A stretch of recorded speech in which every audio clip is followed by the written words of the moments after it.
Bismillahirrahmanirrahim. Assalamualaikum warahmatullahi wabarakatuh.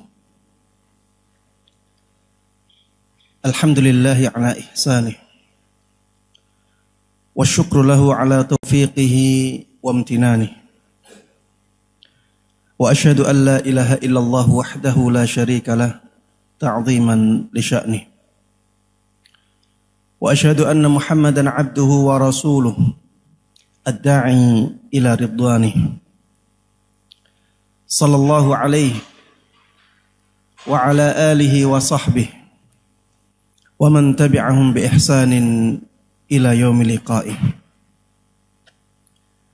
Para jamaah sekalian,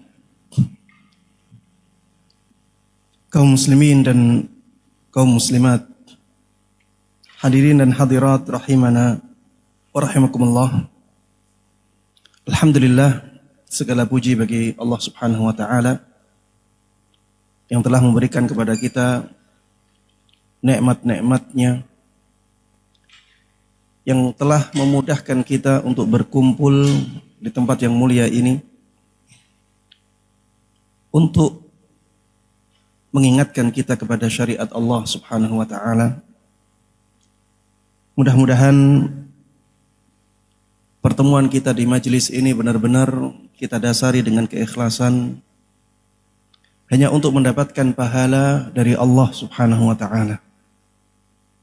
Sehingga Allah Subhanahu wa taala memberikan kepada kita semuanya pahala yang agung, dan mudah-mudahan Allah Subhanahu wa taala juga memberikan kepada kita semuanya ilmu yang bermanfaat dan berkah yang bisa mengantarkan kita semuanya menjadi mulia dan bahagia di dunia ini hingga di akhirat nanti.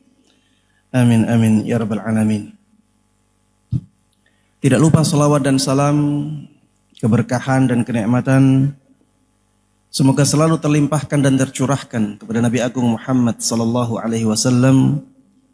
Begitu pula kepada seluruh keluarga beliau, seluruh sahabat beliau, dan seluruh kaum muslimin yang mengikuti beliau dan para sahabatnya dengan baik hingga hari akhir nanti. Ikhwati wa akhwati fillah, hadirin dan hadirat, a'azzanallahu wa iyyakum. Pada kesempatan kali ini kita akan membahas tentang bagaimana Islam memandang wanita.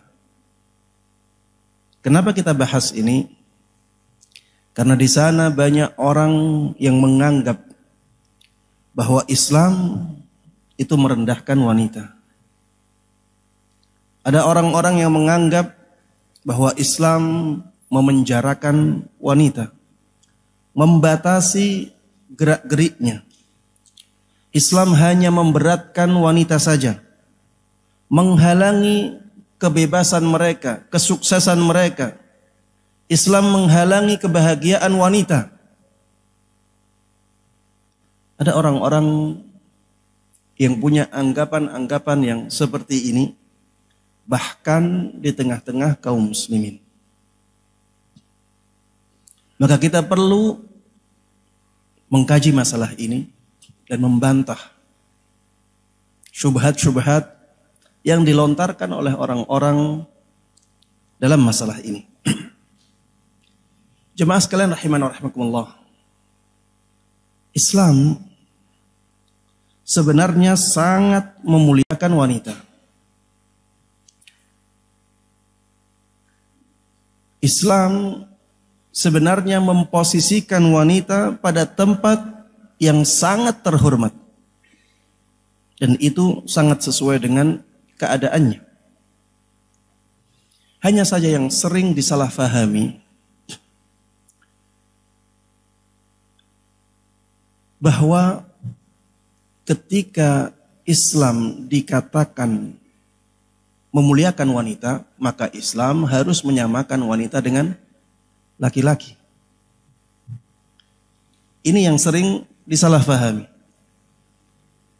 Banyak orang ketika melihat Islam membedakan antara laki-laki dan wanita, akhirnya memahami bahwa Islam tidak memuliakan wanita. Padahal yang terjadi adalah Islam memperlakukan wanita secara adil. Makanya harus dibedakan.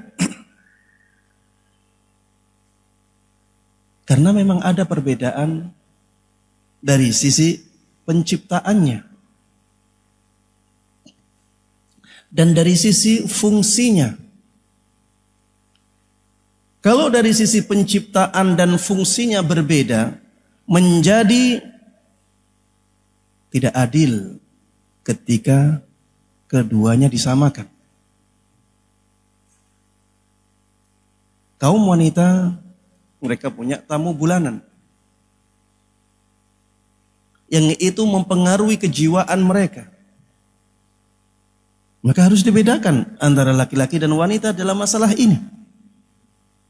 Kalau disamakan, akhirnya malah kezaliman yang terjadi. Ketika wanita haid, maka ada hukum yang berbeda di sana karena perbedaan penciptaan. Wanita yang haid tidak boleh apa? Sholat. Wanita yang haid tidak boleh apa? Puasa. Kalau sudah suci, maka yang wajib diqadha hanya puasanya. Wanita hamil, laki-laki tidak hamil. Kalau ini disamakan, maka yang terjadi adalah kezaliman. Makanya Islam itu adil.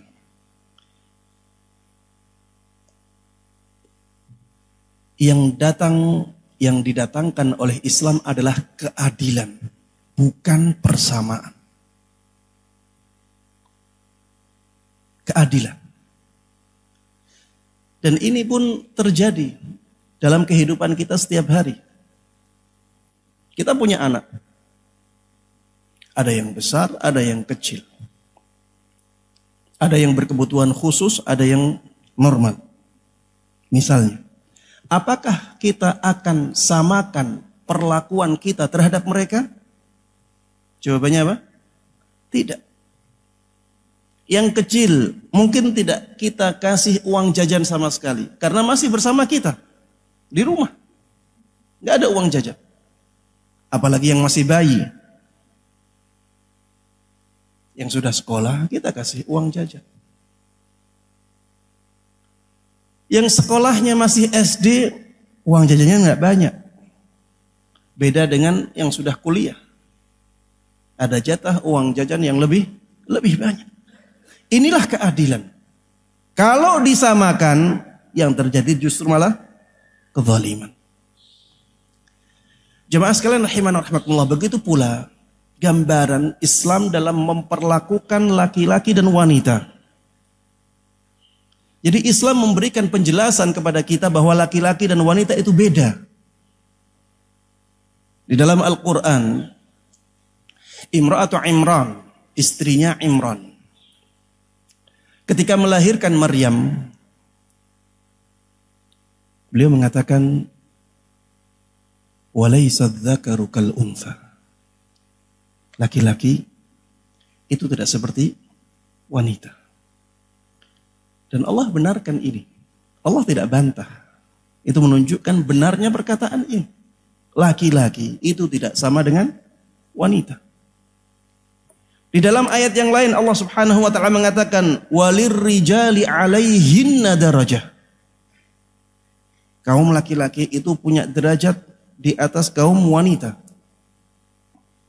Ada perbedaan. Dalam ayat yang lain Allah Subhanahu wa taala berfirman, "Ar-rijalu qawwamuna 'alan nisa." Kaum laki-laki itu menjadi pengatur bagi kaum wanita. Di sini ada perbedaan. Maka jangan sampai kita berpikir untuk menyamakan antara laki-laki dan wanita. Karena itu adalah kezaliman. Islam tidak menginginkan penyamaan. Yang Islam inginkan adalah apa? Apa adik? Keadilan. Coba bayangkan jemaah sekalian rahimakumullah. Kalau misalnya dalam satu keluarga, ayah dan ibu sama-sama berkewajiban mencari nafkah. Ini yang lebih berat yang siapa? Yang lebih berat yang siapa? Yang ibu jelas. Kalau misalnya mata pencahariannya hanya menjadi kuli di pasar, dan kita katakan kedua-duanya wajib mencari nafkah dengan jalan itu, yang berat siapa? Yang berat ibunya. Makanya jemaah sekalian rahimana wa rahimakumullah, kita harus memandang sesuatu sesuai dengan keadaan. Kita harus menyikapi sesuatu dengan keadaan. Dan tidak ada yang lebih adil daripada Allah subhanahu wa ta'ala. Allah sangat adil dalam memperlakukan hamba-hambanya. Jemaah sekalian rahimana wa rahimakumullah, banyak sekali dalil-dalil yang menunjukkan bahwa Islam itu sangat memuliakan wanita. Di saat masyarakat Arab jahiliyah ketika itu sangat merendahkan wanita. Jemaah sekalian rahimana wa rahimakumullah, kalau kita melihat keadaan wanita di masyarakat jahiliyah yang Rasulullah sallallahu alaihi wasallam diutus ke masyarakat itu, kita akan melihat bagaimana mereka sangat merendahkan kaum wanita. Dahulu masyarakat jahiliyah memandang bahwa wanita itu seperti harta benda. Seperti harta benda. Mereka bisa memilikinya, mereka bisa menjualnya, terserah. Di zaman jahiliyah, wanita tidak berhak mendapatkan warisan. Mereka mengatakan yang berhak mendapatkan warisan itu yang bisa membela keluarga. Kalau keluarganya diserang, dia bisa membelanya. Itu yang berhak mendapatkan warisan. Wanita tidak bisa seperti itu. Maka wanita tidak berhak mendapatkan warisan apapun. Di zaman jahiliyah, jemaah sekalian rahimana wa rahimakumullah, seorang istri tidak punya hak apapun dari suaminya.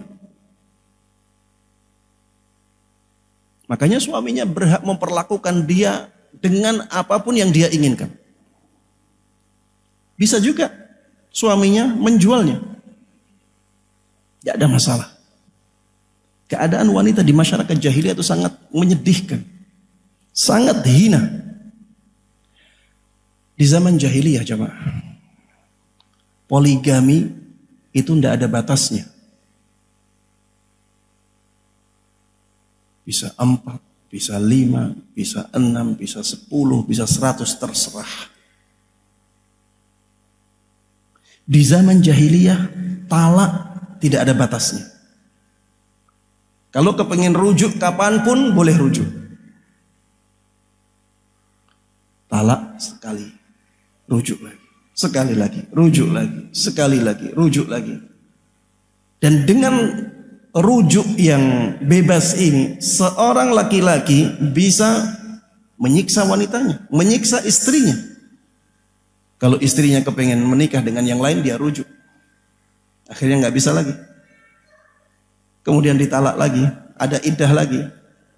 Iddahnya mau selesai, dirujuk lagi. Biar terikat lagi. Setelah itu ditalak lagi.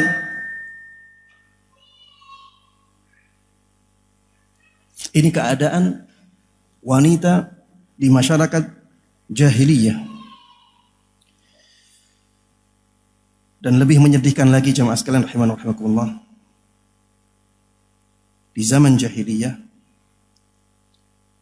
kalau misalnya ada seseorang meninggal, dia meninggalkan istri, maka istri ini bisa diwarisi oleh anak yang paling besar. Istri ini bisa diwarisi oleh anak yang paling besar. Ini bukan ibunya ya, tapi istri lain. Misalnya ada seorang laki-laki punya 2 istri. Yang bisa diwarisi adalah istri yang bukan ibunya. Bisa diwarisi. Jadi akhirnya jadi istrinya, anaknya. Jadi wanita tidak berhak dengan hak waris, justru malah dia diwariskan. Subhanallah. Belum lagi jemaah sekalian rahimanallah, orang-orang Arab di zaman dahulu, di masyarakat di mana Rasulullah Sallallahu Alaihi Wasallam sangat memuliakan wanita. Mereka itu biasa dikubur hidup-hidup. Bahkan ada cerita jemaah, seseorang meninggalkan istrinya dalam keadaan hamil. Kemudian setelah itu dia pergi. Pergi dalam waktu yang lama. Akhirnya datang, ternyata anaknya perempuan sudah dewasa. Sudah agak besar. Dan kebiasaan masyarakat Arab di zaman dahulu ada yang membunuh anak perempuannya. Karena dia malu punya anak perempuan. Anak ini akhirnya dikubur hidup-hidup dalam keadaan sudah besar. Itulah keadaan masyarakat di mana Rasulullah Sallallahu Alaihi Wasallam diutus, dan di masyarakat yang seperti itu Rasulullah Sallallahu Alaihi Wasallam datang dengan syariat yang sangat memuliakan wanita. Bahkan jemaah, kalau di zaman kita ini kita ingin menerapkan syariat Islam yang memuliakan wanita, itu pun kita tidak bisa sempurna dalam melakukannya. Makanya jemaah sekalian rahimanallah, jangan sampai kita mendengar perkataan sebagian orang yang mengatakan bahwa Islam itu merendahkan wanita. Islam itu menghinakan wanita. Islam itu memberatkan wanita, mengungkung wanita, dan seterusnya. Itu semuanya adalah perkataan-perkataan yang zalim, yang tujuannya adalah agar kita bebas, agar kaum laki-laki bebas menikmati wanita. Bukan membebaskan wanita, tapi agar kaum laki-lakinya bebas menikmati wanitanya. Makanya jangan heran di negara-negara yang tidak menerapkan syariat Islam, di negara-negara kafir jamaah, wanita itu tidak ada harganya. Laki-laki bebas untuk menikmati wanita di sana. Beda dengan negara-negara Islam. Untuk menikah ada acara-acara yang menjadikan wanita terlihat sangat mulia. Ada akad, ada mahar, ada kewajiban-kewajiban seorang suami kepada wanita, dan seterusnya. Inilah Islam. Jemaah sekalian rahimana wa rahimakumullah.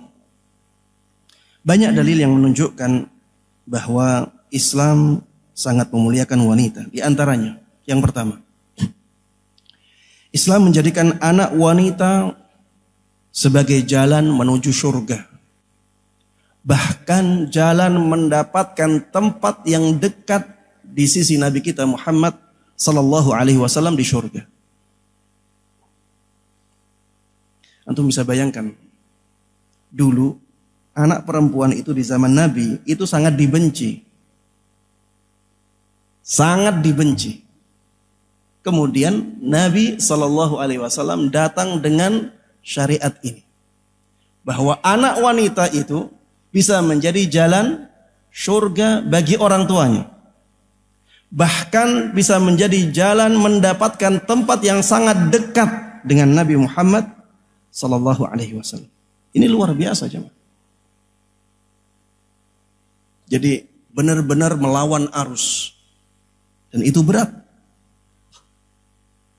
Rasulullah Sallallahu Alaihi Wasallam mengatakan, "Man 'ala jariyataini hatta tablugha, jaa yaumal qiyamah ana wa huwa."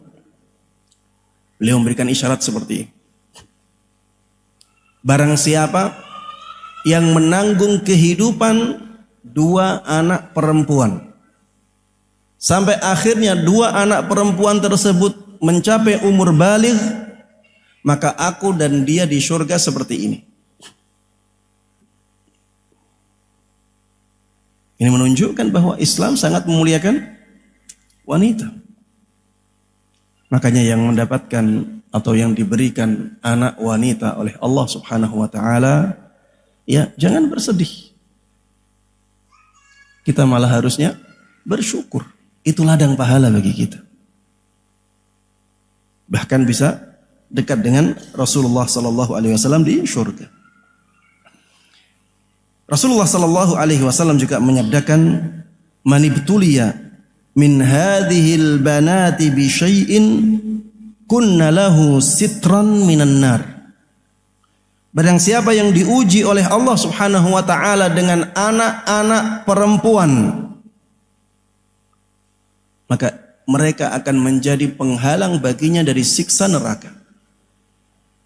Anak-anak perempuan tersebut ketika dididik dengan baik, mereka akan menjadi penghalang bagi orang tuanya dari siksa neraka. Berarti mereka menjadi penyelamat bagi orang tuanya. Menjadi penyelamat dari siksa neraka dan akhirnya memasukkan orang tuanya ke dalam surga. Hadis yang lain, Rasulullah sallallahu alaihi wasallam bersabda, "Man kana lahu thalathu banatin yu'addibuhunna wa yarhamuhunna wa yakfuluhunna wajabat lahul jannah albattah." Barang siapa yang punya 3 anak perempuan, dia mendidiknya, dia menyayanginya, dan dia menanggung kehidupannya, maka dia wajib mendapatkan surganya Allah. Dia pasti mendapatkan surganya Allah. Anak perempuan ketika dididik dengan baik, diperhatikan lahir batinnya, maka itu akan menjadi sebab masuk surga bagi orang tuanya. Ketika Rasulullah sallallahu alaihi wasallam di sini menyebutkan 3 anak perempuan, sebagian sahabat ada yang tidak punya 3 anak perempuan. Akhirnya mereka bertanya, "Ya Rasulullah, fa in kana tathnatain." Wahai Rasulullah sallallahu alaihi wasallam, kalau anaknya cuma 2 bagaimana? Karena Rasulullah sallallahu alaihi wasallam menyebutkan berapa? 3. Tidak semua orang punya 3 anak perempuan. Maka ada sahabat yang bertanya, bagaimana kalau anak perempuannya cuma 2? Maka Rasulullah sallallahu alaihi wasallam mengatakan, wa in kana tathnatain. Walaupun anak perempuannya cuma 2. Kemudian perawinya mengatakan, fara'a ba'dul qaumi allau qala wahidatan laqala wahidah. Perawi hadis mengatakan, seandainya ada sahabat lain yang mengatakan, bagaimana kalau cuma 1 anak perempuannya wahai Rasulullah sallallahu alaihi wasallam, maka Rasulullah akan mengatakan walaupun cuma 1. Ini menunjukkan ya betapa tingginya pemuliaan Islam terhadap wanita. Anak kecil sudah diberikan keistimewaan seperti ini. Kemudian jemaah sekalian rahiman wa rahimakumullah, ketika wanita dewasa dan dia menjadi wanita yang salihah, maka Islam menjadikannya sebagai perhiasan yang paling baik. Rasulullah sallallahu alaihi wasallam mengatakan, ad-dunya mata' wa khairu mata'id dunya al-mar'atus salihah. Dunia itu mata'. Mata' itu didefinisikan atau dijelaskan oleh sebagian ulama, ma yuntafa'u bihi wa yustamta'. Ma yuntafa'u bihi wa yustamta'. Sesuatu yang bisa diambil manfaat dan bisa dinikmati.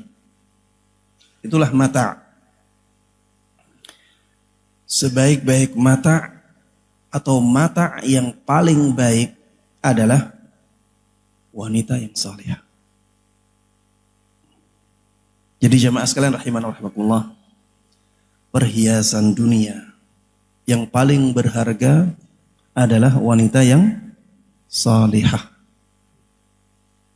wanita yang salihah itu lebih berharga daripada dunia, apapun bentuknya. Ini kata Nabi kita Muhammad sallallahu alaihi wasallam, wa khairu mata'id dunya al-mar'atus salihah. Jadi dunia ini semuanya adalah sesuatu yang bisa dinikmati, sesuatu yang bisa diambil manfaatnya, dan sebaik-baik sesuatu yang demikian yang ada di dunia ini adalah wanita yang salihah. Wanita yang salihah kenapa dikatakan sebagai perhiasan yang paling berharga, perhiasan yang paling baik?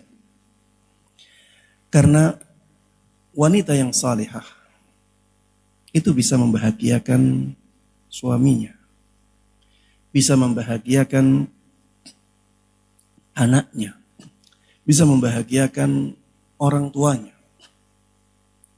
Wanita yang salihah bisa mendidik anak dengan pendidikan yang paling baik.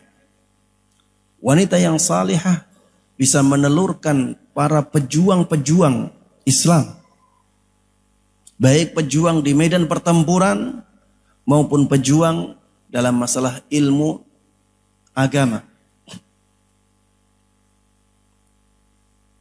Wanita yang salihah bisa menjaga rumah suaminya ketika rumah itu ditinggalkan oleh suaminya.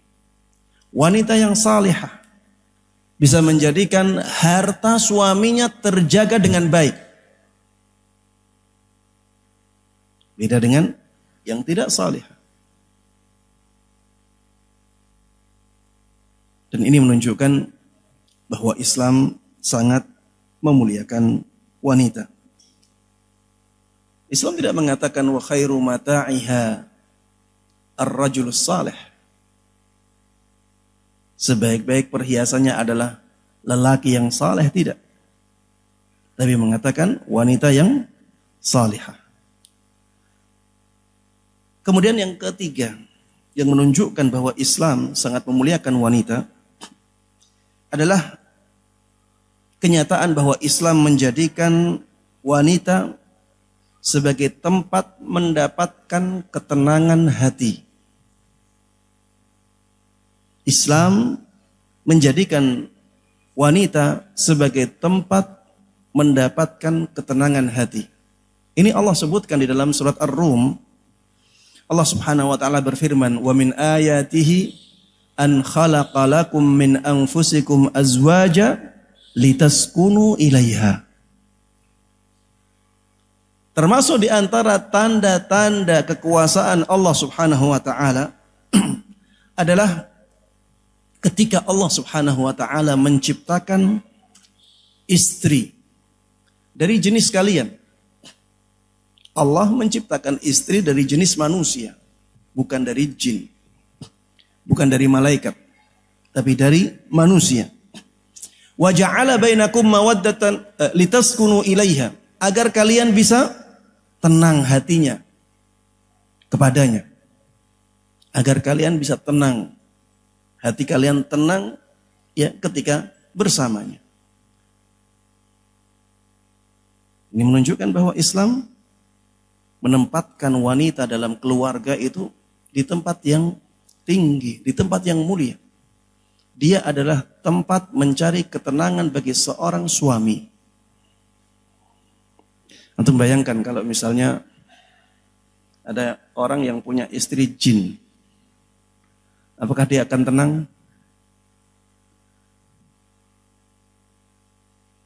Dia tidak akan tenang.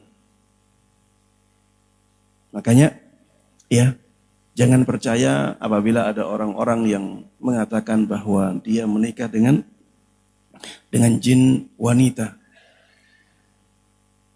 Ini sesuatu yang tidak ada dalam syariat. Dan itu pun ya tidak akan terjadi. Yang terjadi keduanya saling bersenang-senang, saling menikmati. Yang ada itu. Tapi untuk terjadi pernikahan, maka ini tidak akan terjadi. Jemaah sekalian rahimana wa rahimakumullah. Dalil yang keempat yang menunjukkan bahwa Islam itu sangat memuliakan kaum wanita adalah dalil yang menunjukkan bahwa surga ada di bawah telapak kaki ibu. Allah jadikan surga itu berada di bawah telapak kaki ibu.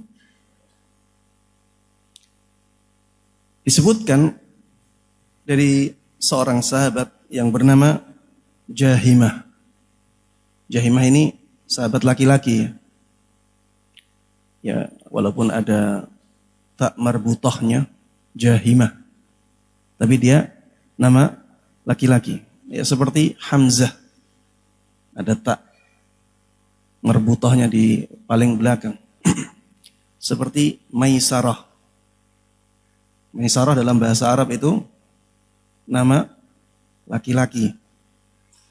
Ya, kalau di Indonesia Maisarah nama perempuan. Ya, Maisarah itu nama laki-laki. Ya seperti Hamzah, seperti Ubadah, ada tak marbutahnya. Ini Jahimah. Jahimah ini juga laki-laki. Jadi Jahimah pernah radhiyallahu taala anhu pernah datang menghadap kepada Rasulullah sallallahu alaihi wasallam dan beliau mengatakan, "Ya Rasulullah, aradtu an aghzu wa qad ji'tu ashtashiruk." Wahai Rasulullah sallallahu alaihi wasallam, aku ingin perang. Aku ingin berangkat jihad. Dan aku sekarang datang kepadamu untuk meminta pertimbangan. Maka Rasulullah sallallahu alaihi wasallam mengatakan kepadanya, "Hal laka min Ibumu masih ada? Kamu masih punya ibu? Masih hidup ibumu?" Maka Jahimah mengatakan, "Na'am." Iya. Ibuku masih hidup. Apa kata Rasulullah sallallahu alaihi wasallam? Beliau mengatakan, "Ilzamha fa innal jannata tahta rijlaiha." Tetaplah bersama ibumu. Tetaplah bersama ibumu, rawat ibumu, perhatikan kebutuhan-kebutuhannya, muliakan dia. Tidak usah perang. Karena sesungguhnya surga itu berada di bawah kedua kakinya. Ini kata kiasan ya. Ya. Ini menunjukkan bahwa seorang anak itu harus merendah kepada ibunya. Seorang anak itu harus sangat memuliakan ibunya. Jemaah, tidak ada hadis yang seperti ini untuk bapak. Walaupun ya kita akan katakan seperti itu. Bahwa bapak juga ketika kita berbakti kepada seorang ayah, maka kita akan dimasukkan ke dalam surga oleh Allah Subhanahu wa taala. Tapi untuk ibu, Rasulullah sallallahu alaihi wasallam tegaskan bahwa surga itu berada di bawah kedua telapak kakinya. Baik. Yang berikutnya, dalil yang menunjukkan bahwa Islam sangat memuliakan wanita adalah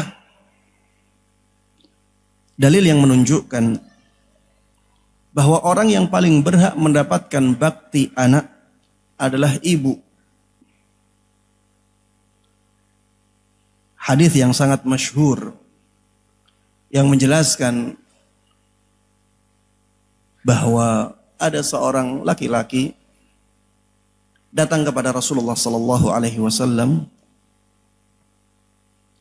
Kemudian orang ini bertanya, "Ya Rasulullah, man ahaqqun nas bihusni sahabati?"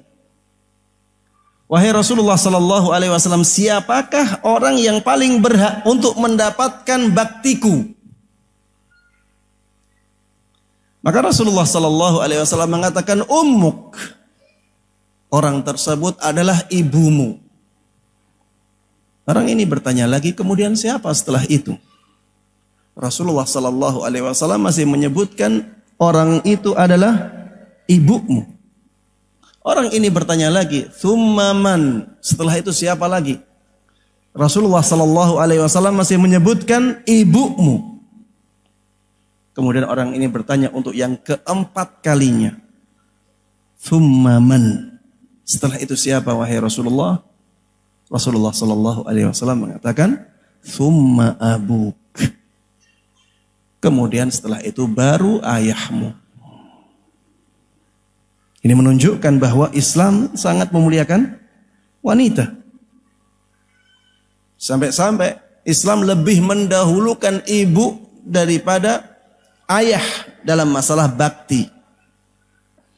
Kalau ada perbedaan pendapat antara ayah dan ibu dalam masalah tertentu, dan dua-duanya dibolehkan oleh syariat, maka yang lebih berhak untuk diikuti adalah pendapatnya ibu.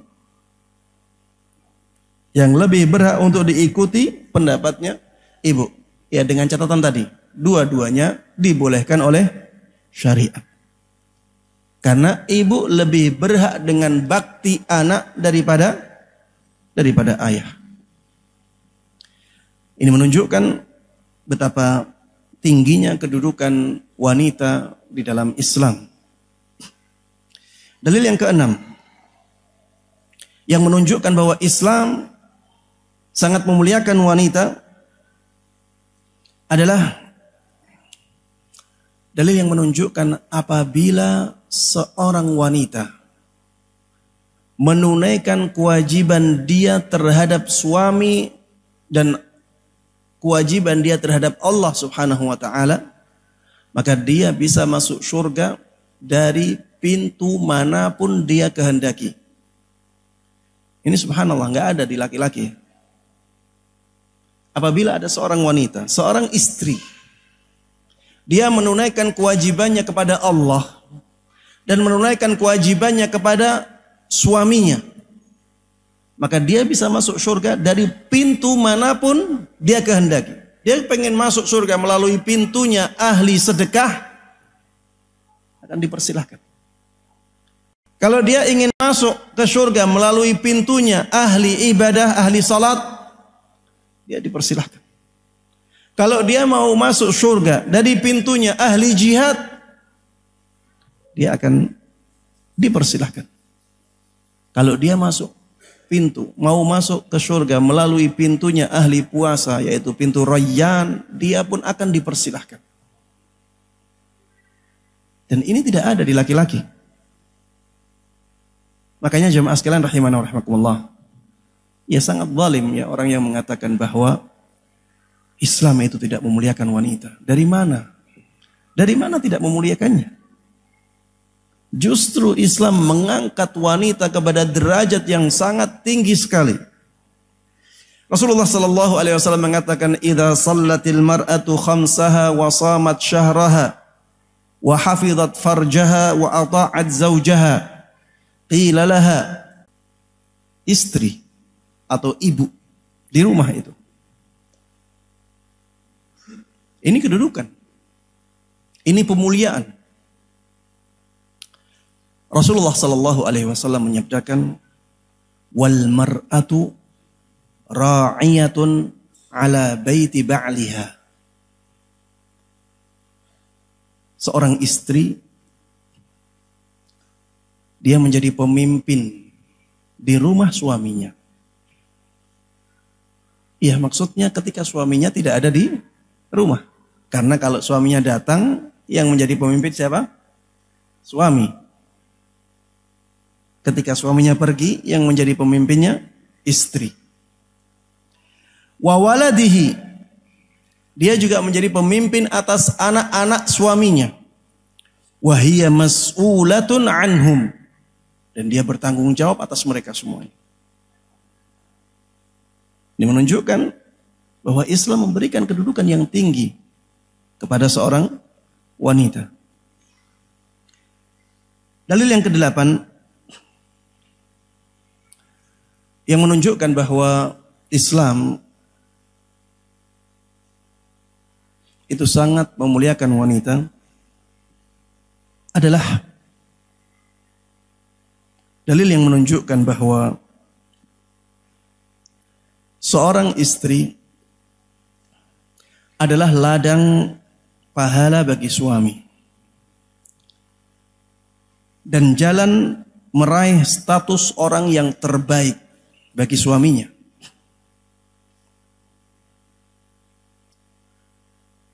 Rasulullah sallallahu alaihi wasallam dahulu telah menyabdakan, khairukum li ahli wa ana khairukum li ahli. Orang yang paling baik dari kalian adalah orang yang paling baik kepada istrinya. Dan aku, kata Rasulullah sallallahu alaihi wasallam, adalah orang yang paling baik kepada istriku. Hadis ini jamaah sekalian rahimana rahimakumullah menunjukkan ya bahwa ada keutamaan yang sangat besar dalam amalan memuliakan seorang wanita yang menjadi istri. Sampai dikatakan seperti ini. Kalau kita ingin menjadi lelaki yang paling baik, amalkan hadis ini. Khairukum li ahli. Orang yang paling baik dari kalian adalah orang yang paling baik kepada istrinya. Ya. Wahai para suami, jadilah orang yang paling baik kepada istri. Muliakan istri. Ringankan kewajiban-kewajiban mereka. Ringankan beban mereka. Tugas-tugas mereka di rumah. Berusahalah untuk meringankannya. Misalnya istri butuh alat-alat yang bisa meringankan beban tugas mereka di rumah.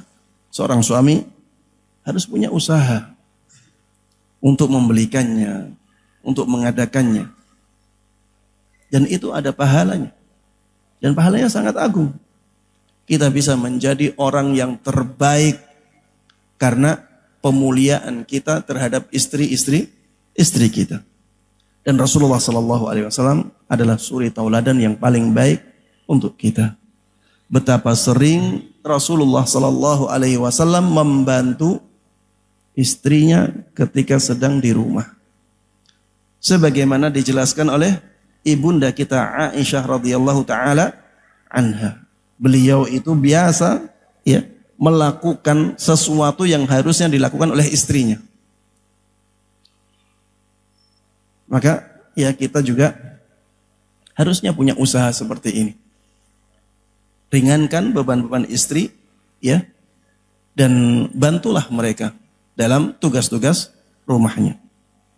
Kecuali kalau misalnya kita terlalu berat ya, kita kecapean ya, kita ada uzur ya. Maka ya yang seperti itu ya jelas tidak perlu ya kita memaksakan diri. Tapi kalau kita masih punya waktu, tenaga kita masih kuat ya, kita lihat istri kita melakukan tugas rumah yang menurut kita berat, ya kita berusaha untuk membantunya. Agar kita masuk dalam hadis yang seperti ini. Orang yang terbaik dari kalian adalah orang yang paling baik kepada istrinya.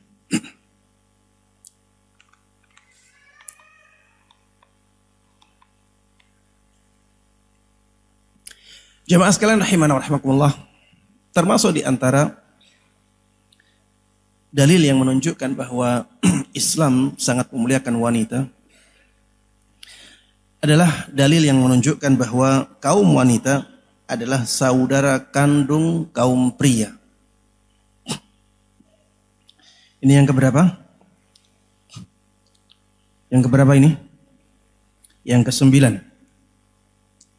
Rasulullah sallallahu alaihi wasallam mengatakan bahwa kaum wanita itu adalah saudara kandung kaum laki-laki.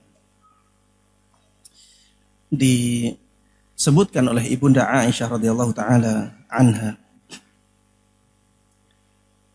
Beliau mengatakan, su'ila Rasulullah sallallahu alaihi wasallam 'anil rajuli yajidul balala wa la yadhkuru ihtilama. Rasulullah sallallahu alaihi wasallam pernah ditanya oleh seorang laki-laki. Laki-laki ini mendapati di pakaiannya ada air yang membasahi ya celananya. Mani maksudnya. Dia mendapati mani di celananya. Tapi dia tidak ingat kalau dia mimpi basah. Dia tidak ingat kalau dia mimpi. Mimpi yang menjadikan ya maninya keluar. Tapi yang jelas mani itu sudah keluar, membasahi celananya. Kata Rasulullah sallallahu alaihi wasallam, yaghtasil. Kalau demikian dia harus apa? Mandi. Walaupun dia tidak ingat dia mimpi. Tapi yang jelas maninya sudah keluar. Maka dia harus mandi. Wa 'anil rajul yara annahu qad ihtalama wa la yajidul balal. Rasulullah sallallahu alaihi wasallam juga ditanya tentang seorang laki-laki. Dia bermimpi. Dia mungkin bermimpi berhubungan intim dengan seorang wanita. Tapi setelah dia bangun, ternyata tidak ada keluar mani. Maninya tidak keluar. Tidak ada yang basah di celananya. Maka Rasulullah sallallahu alaihi wasallam mengatakan la ghusla alaih. Kalau begitu dia tidak wajib mandi. Karena tidak keluar mani. Faqalat Ummu Sulaim, al-mar'atu tara dzalika a'alaiha ghuslun. Ummu Sulaim bertanya kepada Rasulullah sallallahu alaihi wasallam, karena tadi yang bertanya laki-laki. Bagaimana dengan seorang wanita ketika dia bermimpi? Apakah dia diwajibkan untuk mandi? Bermimpi maksudnya bermimpi sampai keluar ya maninya. Ummu Sulaim bertanya, kalau tadi yang laki-laki, bagaimana kalau yang perempuan? Kata Rasulullah sallallahu alaihi wasallam, innaman nisa'u syaqa'iqur rijal. Kaum wanita adalah saudara kandungnya kaum laki-laki. Jemaah sekalian rahimana rahimakumullah. Di sini terlihat ada penyetaraan kedudukan antara laki-laki dan perempuan. Sebagaimana setaranya seseorang dengan saudaranya. Sebagaimana kesetaraan antara seseorang dengan saudaranya.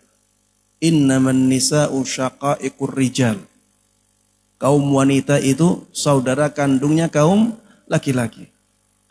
Di sini ada tersirat nilai bahwa Islam itu sangat memuliakan wanita dengan menyetarakan mereka dengan kaum laki-laki. Hanya saja jamaah sekalian rahimana rahimakumullah, kita harus tahu bahwa hadis yang seperti ini adalah hadis umum, ya. Hadis umum. Ada pengecualian-pengecualian. Maksudnya, ketika Rasulullah sallallahu alaihi wasallam mengatakan bahwa wanita itu adalah saudara kandungnya laki-laki, maksud beliau hukumnya sama.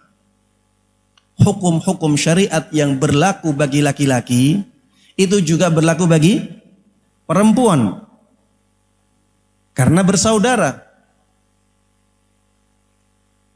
Kecuali ada dalil yang menunjukkan ada perbedaan. Seperti misalnya dalam hal warisan.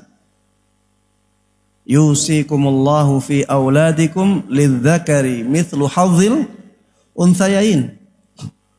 Jadi warisan anak laki-laki mendapatkan dua bagiannya anak perempuan.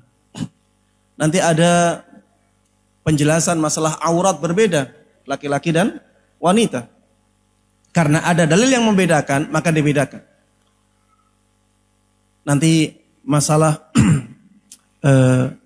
tidak bolehnya menjadi pemimpin, ya, pemimpin umum yang memimpin kaum laki-laki juga. Ini juga dibedakan antara laki-laki dan perempuan. Kemudian nanti masalah persaksian, ya, itu juga ada perbedaan antara laki-laki dan perempuan. Masalah sholat, ya, karena ada haid. Masalah puasa, ada haidnya, ada nifasnya. Ini juga berbeda antara laki-laki dan perempuan. Kalau tidak ada dalil yang membedakan, maka yang laki-laki sama dengan yang perempuan. Ya, dari sisi hukum syariat sama. Tapi kalau ada dalil yang membedakan maka harus dibedakan. Kenapa dibedakan? Karena Allah Maha tahu apa yang cocok untuk hambanya. Ketika kita mendapati di sini berbeda, itu berarti ada hal yang mendorong pembedaan itu. Karena Allah Subhanahu wa taala mengetahui bahwa itu yang paling baik. Jemaah sekalian rahimana rahimakumullah. Namun demikian, di sana ada dalil-dalil yang juga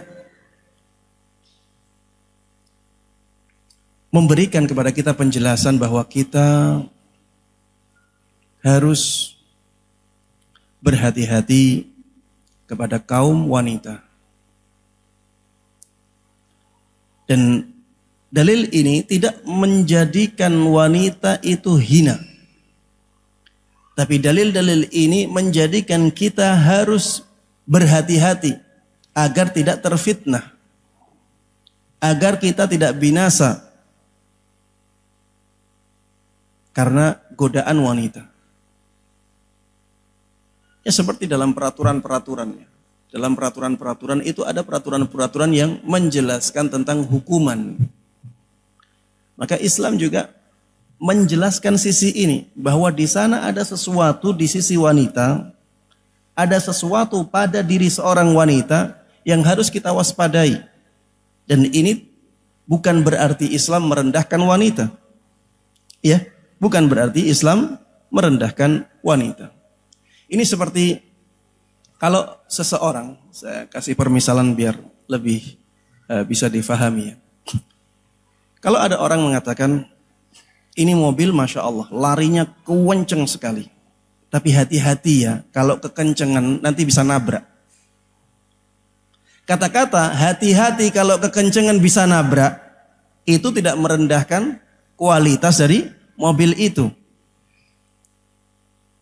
Begitu pula dalam dalil-dalil yang ada dalam syariat ini, ketika menjelaskan bahwa di sana ada hal-hal yang ada pada wanita, kalau kita tidak waspadai, maka kita akan terjerumus ke dalam fitnahnya. Kita akan terjerumus ke dalam bencana. Dan ini jangan difahami sebagai sesuatu yang merendahkan kaum wanita. Ini hanya sebagai peringatan. Baik. Di antara dalil yang menunjukkan hal ini adalah sabda Nabi kita Muhammad sallallahu alaihi wasallam, "Ma taraktu ba'di fitnatan hiya adarru 'ala ar-rijali minan nisa." Aku tidak meninggalkan fitnah atau godaan setelah aku meninggal yang godaan itu lebih berbahaya bagi kaum laki-laki melebihi kaum wanita. Aku tidak meninggalkan godaan setelah aku meninggal yang lebih berbahaya bagi laki-laki melebihi kaum wanita. Jemaah, jangan difahami ini sebagai dalil atau sebagai perkataan yang merendahkan kaum wanita. Ini bukan untuk merendahkan wanita. Tapi ini hanya sebagai peringatan. Harus ada kewaspadaan. Karena banyak yang terjerumus ke dalam kebinasaan ketika dia tidak hati-hati. Jadi fitnah atau godaan yang paling berat bagi kaum laki-laki adalah kaum wanita. Makanya kita harus menjaga diri sebaik mungkin.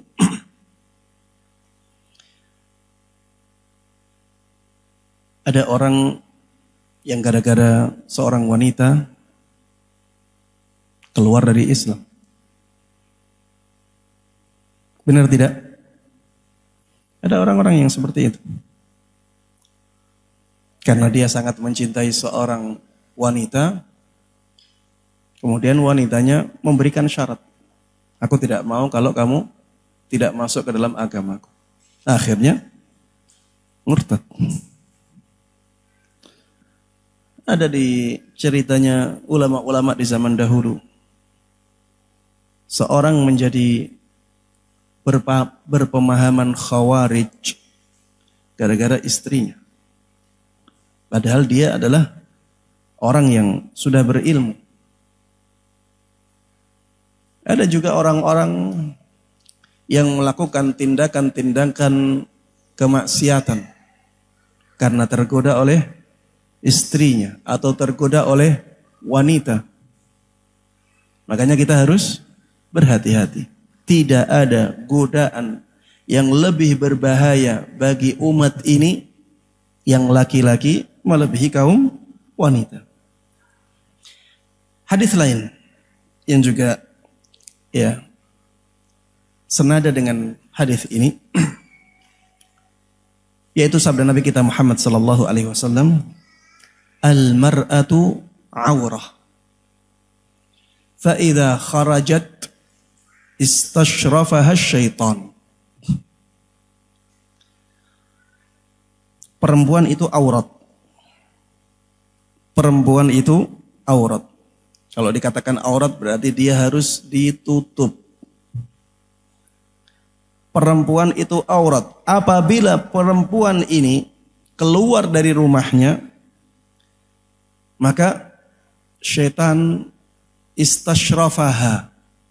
Istashrafaha ini ada beberapa pemaknaan ya. Ada yang mengatakan bahwa yang dimaksud dengan istashrafaha syaitan ay zayyanaha fi nadharir rijal. Kalau perempuan itu keluar rumah, syaitan itu menghias wanita itu menjadi sangat cantik dalam pandangan laki-laki. Ada pepatah dalam bahasa Indonesia, rumput tetangga selalu tampak lebih hijau. Kalau yang keluar rumah, kalau dia melihat istrinya, terlihat biasa saja. Tapi kalau dia melihat perempuan lain, kelihatan lebih cantik. Ya bisa jadi karena syaitan menghiasi wanita tersebut. Sebagaimana disebutkan dalam hadis ini. Fa idza kharajat istashrafaha syaitan. Apabila seorang wanita keluar dari rumahnya, maka syaitan menghiasi dia sehingga tampak indah dalam pandangan laki-laki. Ada yang mengatakan yang dimaksud dengan istashrafaha syaitan adalah nadhara ilaiha liyughwiyaha wa yughwiya biha. Arti dari istashrafaha syaitan adalah bahwa syaitan ketika melihat ada seorang wanita keluar dari rumahnya, maka dia langsung melihat, langsung memperhatikan wanita ini. Syaitannya langsung perhatian terhadap wanita ini agar wanita ini bisa dijadikannya sebagai sesuatu yang terperdaya oleh orang lain atau orang lain terperdaya oleh dia. Jadi syaitan menjadikan wanita ini sebagai alat untuk menggoda orang lain atau dia tergoda oleh orang lain. Ini makna yang kedua yang disebutkan oleh sebagian ulama. Istashrafaha syaitan maknanya seperti itu. Ya. Dua makna ini tidak saling bertentangan jamaah sekalian rahimana wa rahimakumullah. Jadi ya kita bisa menggunakan dua-duanya. Jadi kalau syaitan melihat ya ada seorang wanita keluar dari rumahnya, ya syaitan akan menjadikan wanita itu tampak lebih cantik di mata laki-laki. Syaitan akan menjadikan dia sebagai penggoda kaum laki-laki, atau syaitan bisa menjadikan dia tergoda oleh laki-laki yang lain. Baik, makanya para jamaah wanita, ya kaum muslimah, selagi masih bisa di dalam rumah, maka berusahalah untuk tetap di dalam rumah. Dan ihtisablah. Ihtisab maksudnya niatkanlah hal tersebut untuk mendapatkan pahala dari Allah Subhanahu wa ta'ala. Karena menetapnya wanita di dalam rumah itu perintah syariat jemaah. Waqarna fi buyutikunna. Menetaplah kalian di rumah-rumah kalian. Ini perintah dari syariat.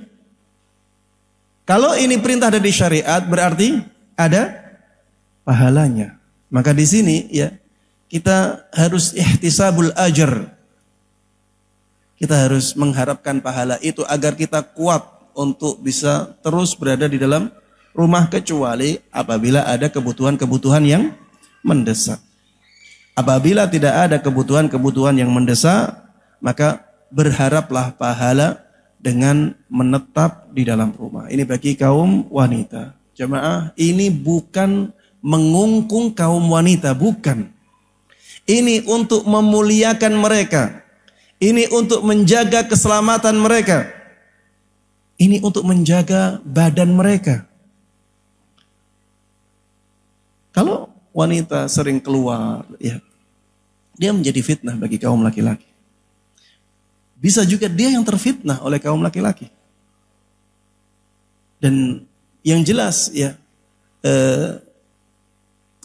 badannya juga akan terpengaruh oleh tindakannya keluar rumah. Kalau tidak keluar rumah, tidak perlu bedak-bedak yang atau sesuatu yang menghalangi dirinya dari sinar matahari, sinar ultraviolet. Dia tidak perlu seperti itu. Tapi kalau keluar rumah dalam keadaan ditampakkan keindahan-keindahannya, dia tertuntut untuk menampakkan kecantikannya. Padahal di sisi lain ada bahaya yang mengancam dia. Maka ya lebih baik bagi wanita untuk menetap di rumah. Sebagaimana Allah Subhanahu wa taala kehendaki, waqarna fi buyutikun, dan tidak ada yang lebih tahu maslahat kita melebihi Allah Subhanahu wa taala. Baik, jemaah sekalian rahimana rahimakumullah. Dalil yang juga sering disalahfahami yang berkaitan dengan wanita. Dan ini sebenarnya pemberian peringatan, dan peringatan ini tidak merendahkan wanita. Hadis dari sahabat Abu Sa'id Al-Khudri radhiyallahu taala anhu. Beliau mengatakan, kharaja Rasulullah sallallahu alaihi wasallam fi adha au fitrin ilal musalla.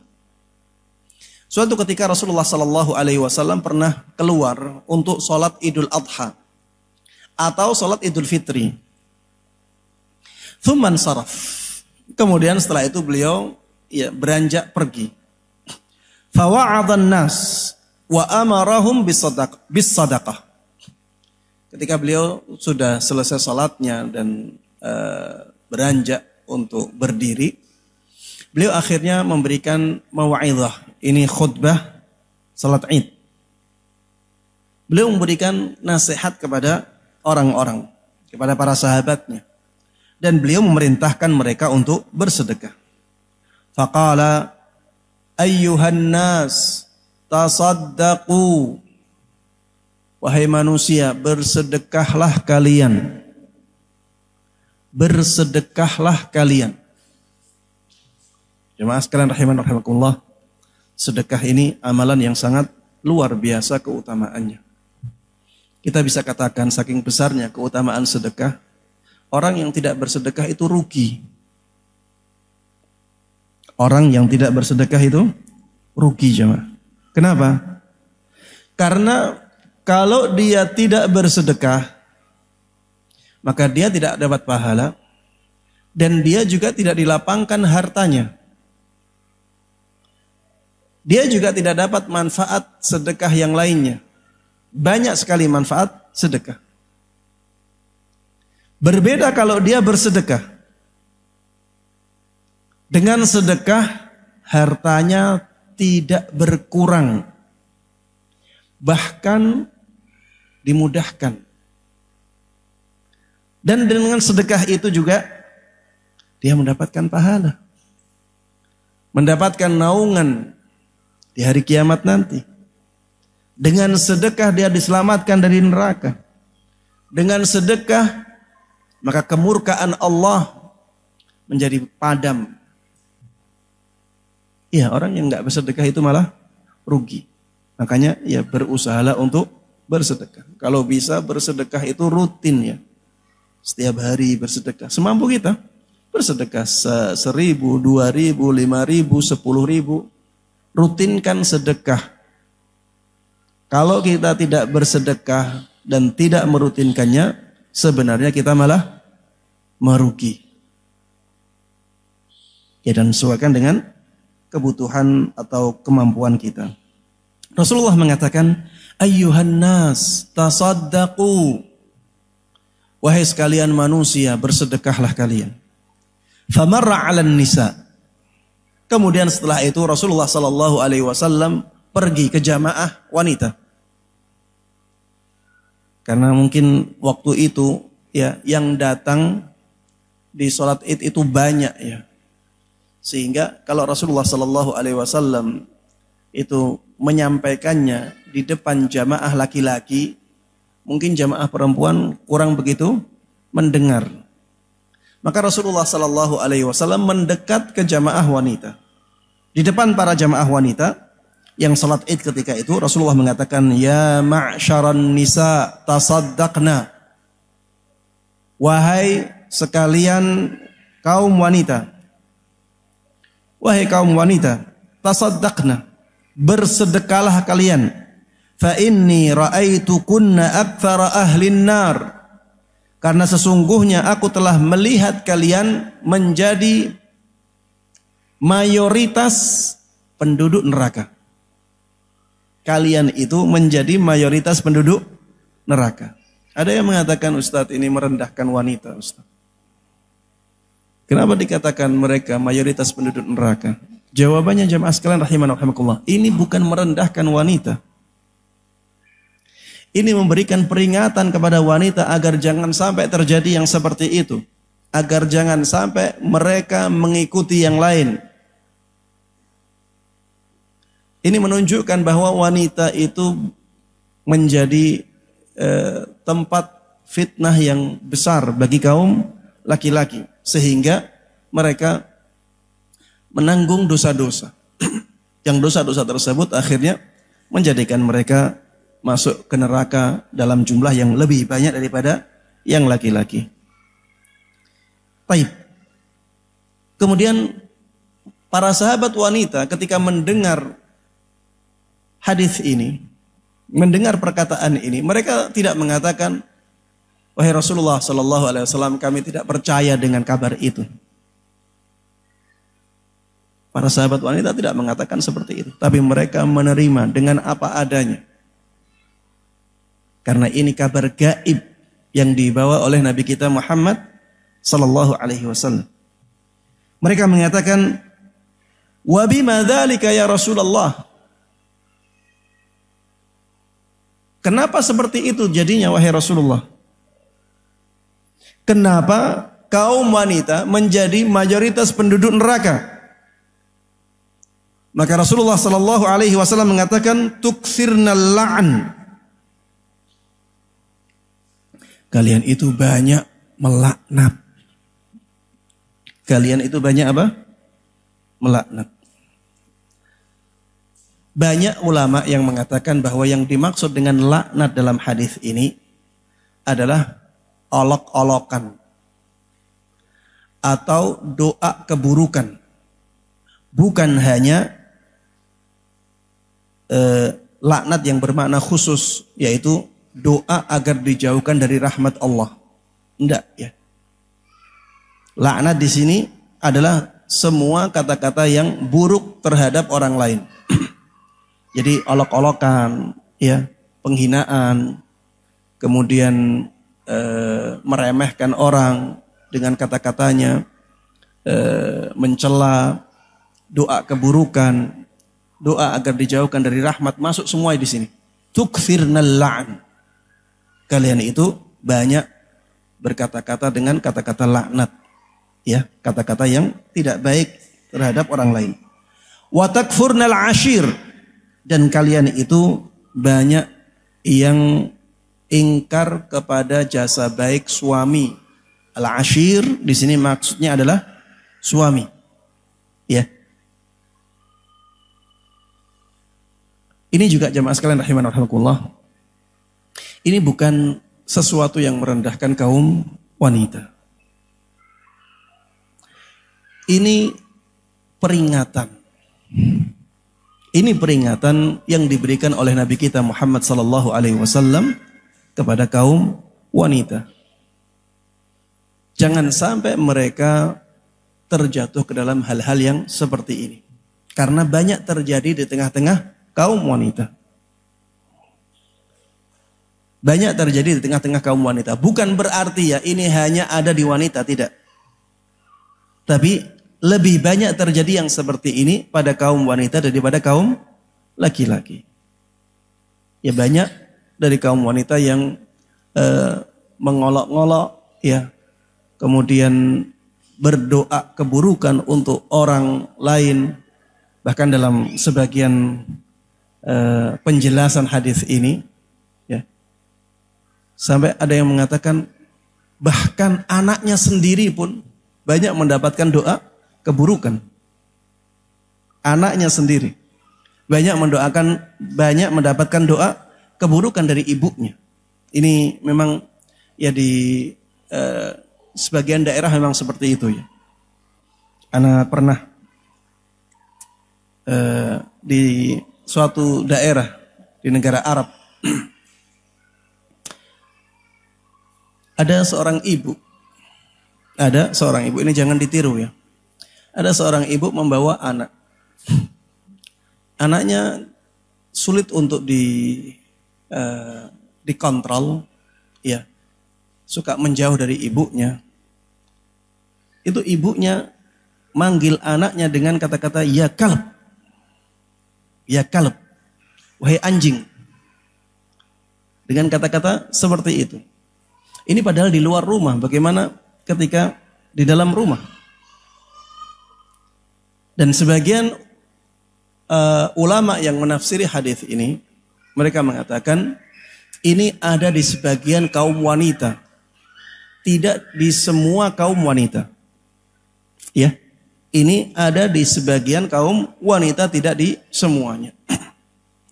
Intinya jamaah sekalian rahimanallah, dalam hadis ini Rasulullah sallallahu alaihi wasallam ingin memperingatkan para wanita agar mereka tidak terjatuh ke dalam kesalahan-kesalahan ini. Ya, sering melupakan jasa baik seorang suami, ya. Kemudian sering berdoa keburukan untuk orang lain, mengolok-ngolok orang lain, merendahkan orang lain. Ini harus diwaspadai pada diri seorang wanita, ya. Sehingga ya seorang wanita harus benar-benar menjaga ya mulutnya agar tidak menjerumuskan dia ke dalam neraka. Baik, yang berikutnya Rasulullah sallallahu alaihi wasallam mengatakan, "Ma ra'aitu min naqisati aqlin wa dinin adhaba lilubbir rajulil hazimi min ihdakunna ya ma'syaran nisa." Wahai kaum wanita, aku tidak pernah melihat ada orang yang secara akal dan agamanya itu kurang, tapi dia bisa menjadikan orang yang punya tekad kuat itu bisa kalah. Aku tidak pernah melihat ada orang yang secara akal dan agamanya kurang, tapi dia bisa mengalahkan seorang yang punya tekad yang sangat kuat. Seorang laki-laki maksudnya. Di sini Rasulullah sallallahu alaihi wasallam mengatakan bahwa wanita itu kurang akalnya, wanita itu kurang agamanya. Ini juga dijelaskan oleh Rasulullah sallallahu alaihi wasallam setelahnya. Apa yang dimaksud dengan kurang akal? Rasulullah sallallahu alaihi wasallam mengatakan, kenapa kurang akal? Karena persaksian satu laki-laki itu sama dengan persaksian dua perempuan. Yang disebutkan dalam riwayat yang lain. Jadi kalau misalnya ada akad jual beli, kalau ada akad jual beli, kemudian ada saksi atau akad utang piutang, kemudian didatangkan saksi. Maka saksinya 2 laki-laki atau 1 laki-laki 2 perempuan. Ini menunjukkan bahwa 1 laki-laki itu sama dengan 2 perempuan. Ini yang dijadikan alasan oleh Rasulullah SAW kenapa wanita itu kurang akalnya. Penjelasan lain jamaah sekalian rahimanallah, karena perasaan wanita itu sangat kuat sehingga lebih dominan daripada akalnya. Lebih dominan daripada akalnya. Makanya ya, yang laki-laki harus mengetahui keadaan ini sehingga ia bisa berlaku baik kepada kaum wanita. Jangan sampai ya seorang laki-laki tidak tahu hal ini. Kadang-kadang yang diucapkan oleh seorang wanita itu sebenarnya tidak dari dalam hatinya, tapi karena emosinya saja. Dia emosi sehingga mengalahkan akalnya. Ini penjelasan lain bahwa akal seorang wanita itu lebih dia lebih lebih dikalahkan oleh perasaannya. Taib. Adapun kurang agamanya dijelaskan oleh Rasulullah SAW karena seorang wanita ketika haid dia tidak bisa sholat. Ketika wanita haid dia tidak bisa puasa. Ketika wanita nifas dia tidak bisa sholat, tidak bisa puasa, tidak bisa i'tikaf, tidak bisa tawaf, ya dan ya amalan-amalan yang lainnya yang ada syarat harus suci dari haid dan nifas. Dan ibadah-ibadah ini ketika ditinggalkan dalam waktu yang lumayan lama ya, ada sampai 7 hari, sampai 8 hari, ya dan itu terjadi setiap bulan, maka jelas ya ini akan mempengaruhi ketinggian agama seseorang. Disebutkan di dalam hadis bahwa setiap kita sujud, maka Allah Subhanahu wa taala akan angkat derajat kita. Kalau sujudnya lebih sedikit, berarti manfaat atau keutamaan diangkatnya derajat tersebut menjadi lebih sedikit. Dan jelas ya, wanita tidak bisa lebih banyak dari sisi tabiatnya untuk sholat 5 waktunya. Jelas dia akan meninggalkan sholat 5 waktu dalam waktu yang banyak. Ya 7 hari setiap bulan. Kalau misalnya 7 hari kali 10 saja, berapa? 70 hari. Dalam bahkan ini ada 2 bulan lagi. Ada 14, berarti 84 hari dalam setahun tidak sholat. Padahal 84 itu kali 5 itu berapa? Belum lagi nanti setiap rakaat ada 2 sujud. Itu tentu akan mempengaruhi kesempurnaan atau ketinggian agama seseorang di sisi Allah Subhanahu wa taala. Laki-laki tidak mengalami yang seperti ini. Ya tentunya ini apabila dibandingkan antara orang yang sholat dengan orang yang sholat. Laki-laki yang sholat dengan perempuan yang sholat, jelas ada perbedaan di sini. Dan jemaah sekalian rahimana rahimakumullah, tadi saya katakan bahwa hadis ini sebagaimana disebutkan oleh para ulama, ya bukanlah hadis yang merendahkan kaum wanita. Hadis ini memberikan peringatan kepada kaum wanita agar mereka tidak terjatuh ke dalam kesalahan-kesalahan yang banyak dilakukan oleh mereka, sehingga mereka bisa mewaspadai hal ini dan bisa menyelamatkan dirinya dari neraka Allah Subhanahu wa taala. Demikian jemaah sekalian rahimanallah yang bisa saya sampaikan dalam kesempatan kali ini. Mudah-mudahan bermanfaat dan Allah berkahi. Amin amin ya rabbal alamin. Wassallallahu wasallama wa baraka ala nabiyyina Muhammadin wa ala alihi wa sahbihi wa man tabi'ahum bi ihsanin ila yaumiddin walhamdulillahi rabbil alamin. Baik, silakan yang mau bertanya apabila ada pertanyaan.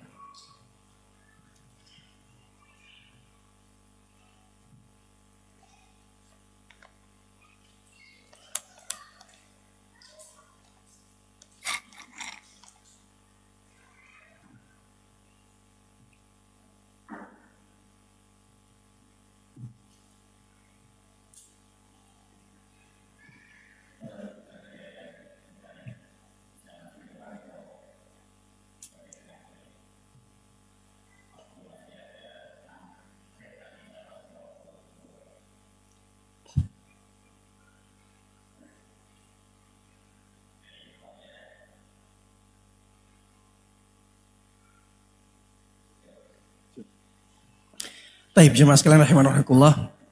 Alhamdulillahilladzi bi ni'matihi tatimmus shalihat.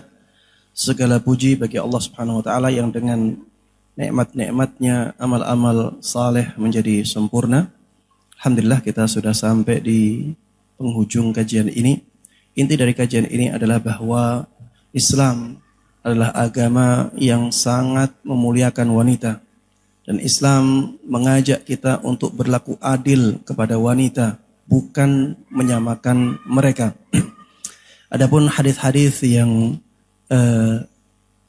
dipakai oleh orang-orang untuk mengatakan bahwa wanita itu dihinakan di dalam Islam, direndahkan di dalam Islam, maka telah dijawab oleh para ulama, dan sebenarnya hadis-hadis tersebut tidaklah merendahkan wanita, tapi memberikan peringatan kepada mereka agar mereka benar-benar menjaga dirinya dan menyelamatkan dirinya dari siksa neraka, sehingga mereka bisa mendapatkan kemuliaan di dunia ini sampai di akhirat nanti.